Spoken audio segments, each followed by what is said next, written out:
Welcome to Red Eye. I'm Greg Gutfeld, or as I'm known in Costa Rica, Ms. Tilden Swindon.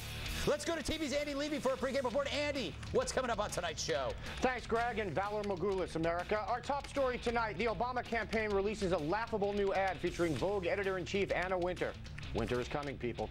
Plus, the latest on New York City Mayor Michael Bloomberg's efforts to take away the freedom to make choices he doesn't like. He is such a Joffrey. And finally, if you had to pick someone to compose a new national anthem, who would it be? The poll so shocking it can make a White Walker scream. Greg? A lot of Game of Thrones references tonight. Yeah, it's a cultural phenomenon, Greg. I'm not sure about that, but more importantly, did you miss me? Nope. You can't even pretend? Nope. Oh, I don't care. When I was on vacation, I met a new ombudsman, and he assessed every opinion I had when I was laying on the beach. Well, why didn't you bring him back? I did. It took 2 suitcases. Look, I know you're out of the country. Any problems with customs? No, I fit right in.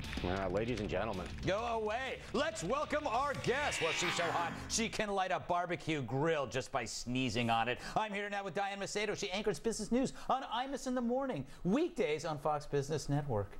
And he's funnier than a clown gagging on a whoopee cushion filled with mime blood. It's comedian Dan Soder, looking chipper. And in Jamaica, he's considered a bong. It's my repulsive sidekick, Bill Schultz. And if hilarity were the limbo, I'd do him on the beach until my back gave out. Sitting right next to me, the great comedian Jim Norton. His 1-hour comedy special, Please Be Offended, airs June 30th on Epix. You're welcome. And he's the propaganda spreader you'd love to put in a shredder. It's our New York Times correspondent. Good to see you again, Pinch.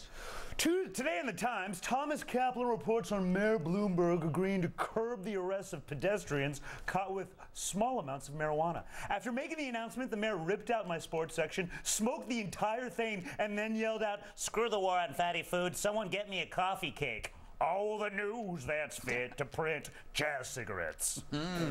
Delightful. Yes. All right. Does SJP plus MTV equal dough for BHO? On Sunday, during the Teen Mom Network's Movie Awards, Team Obama trotted out actress and my mixed doubles partner, Sarah Jessica Parker, touting an upcoming fundraising contest. Roll the ad rollers. Okay, the guy who ended the war in Iraq, the guy who says you should be able to marry anyone you want, and the guy who created 4 million new jobs, that guy, President Obama and Michelle, are coming to my house for dinner on June 14th. And I want you to be there too. But you have to go to joinobama.com for your chance to win, and the contest ends tomorrow night. So go right here, right now, because we need him, and he needs us. I'm Barack Obama, and I approve this message. She is a delight. The campaign also released another ad featuring Vogue editor-in-chief and emperor of the insect planet Gorgamax, Anna Wintour. Hi, I'm Anna Wintour, and I'm so lucky in my work that I'm able to meet some of the most incredible women in the world. Women like Sarah Jessica Parker and Michelle Obama. These 2 wonderful women and I are hosting a dinner along with the president in New York City to benefit the Obama campaign on June the 14th. It'll be a fantastic evening, and you can join us. We're saving the 2 best seats in the house for you, but you have to enter to win. Sarah Jessica and I both have our own reasons for supporting President Obama, and we want to hear yours. So please join us, but just don't be late. Oh, we will. You're delightful. Fun fact on Gorgamax, she's actually considered adorable. For more, let's go live to Red Eye senior political correspondent, whoever.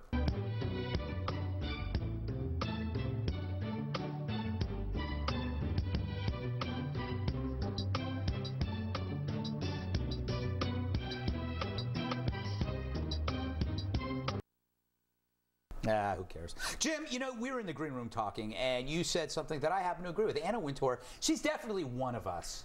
And yeah. I think it means a lot to know that she is behind Obama and could influence you. She's a regular gal, but in fairness, I said that when I thought she was Harry Dean Stanton. You imagine spending a dinner with her just babbling, her awful man face? No. No. It doesn't seem like fun. Although at the end it's nice when Sarah Jessica Parker pulls you through Central Park on a carriage. Oh, terrible. I have no idea what you're talking to, I pretend to say.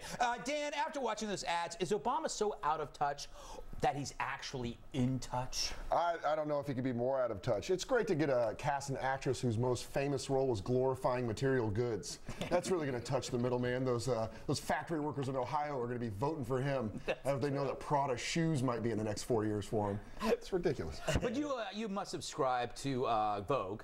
So Absolutely. You know, so you must be excited by Anna Wintour. I love it. I thought it was Emo Phillips in the commercial for a little bit.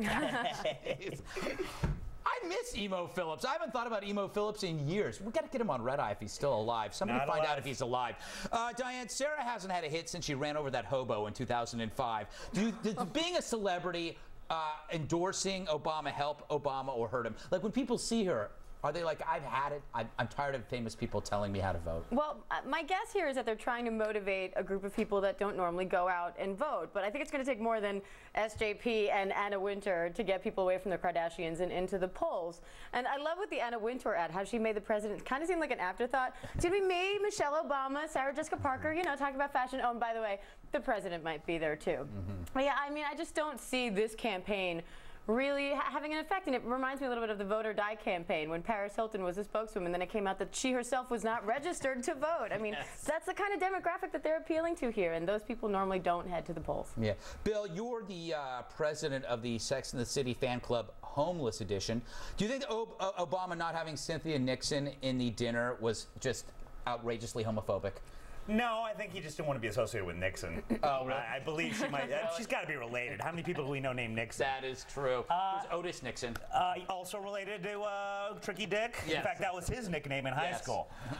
Secondly, Sarah Jessica Parker didn't make sense to me. I don't think that generation cares about her. I think that she also probably read the prompter normally, and they said, could you do that again, but as Carrie? So she had to start every sentence with either okay or so, and that made it annoying. But Anna Wintour is cool. For starters, she wears sunglasses everywhere. Secondly, she was a B before it was cool to be a B, before it was empowering for women to do so. And third, and most importantly, she had sex with Bob Marley, and that is true. I have no. You can look that up. No proof whatsoever. Absolutely. She was a reporter in the late 70s, had a torrid affair with him. Her editor didn't know where she was, and she was in Jamaica with him. Really? Google it. Something tells me we'll hear about that one at halftime. I guess that's all we need to know then. I'm voting for Obama. But she's so aloof. And I mean, she actually is so aloof, she is aloof. And I don't even know what aloof is. A woman like that really enjoys my type of comedy, Greg. You'd be surprised. They find me charming and endearing. She was also in the remake of Charlie and the Chocolate Factory. Bam! No, she wasn't. It might have been Johnny Depp. But he stole her look. He stole her look. Put them together. He stole it. All right, I'm tired of Did she really have about sex it. with Bob Marley? Absolutely. Wow. We can't, you know, this is something that Andy's going to have to look up. I don't know. That should have Any autobiography of Bob Marley will tell you as much. Really? Oh, yeah. That's a fun fact. She should have just came on camera and just said that. I had sex with Bob Marley. That's all she had to do. Wait, are you sure it wasn't Marley and me?